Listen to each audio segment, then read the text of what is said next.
For game 30 for the Milwaukee Bucks, the Bucks win 111-94. This game really wasn't close, although I got to be honest, towards the beginning of the fourth, they went on a little 8-4 run. It's like, uh-oh, the Bucks gonna blow this? But then no, they only outscored them by a point, so that's how it goes. But Bucks again shooting good tonight.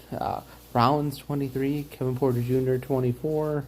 We had Bobby Portis had 15, and Miles Turner had 10 with 6 rebounds. Again, you would hope to have more, but you're not going to get it from Miles Turner every night. You just got to expect that as much money as we're paying, you're not going to get your prime Miles Turner every night. It's just not going to happen. You don't need it, I guess. You have Portis handling all the rebounds, but it was a good game overall. You want to see more, but apparently the Bucks are in the market for a new player. I'm going to make a separate video about this, but this particular player would not be good for the Bucks, not only because of the financial constraints of adding such a player, but also just the minus defensive stats is just bad. The Bucks don't need another shooter. It'll be nice if Taurean Prince plays again this year.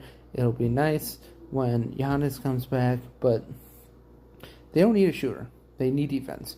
And Giannis will definitely improve, but even with Giannis last year, their defense still wasn't as good as it probably could have been. Bucks are still high in a lot of categories, shooting-wise.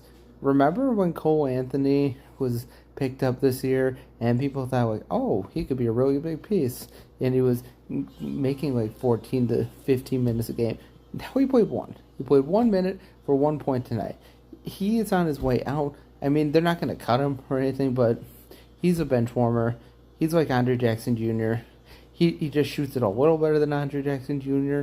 and plays worse defense. So, kind of a net negative, to be honest. But the Bucks win. That's all that matters.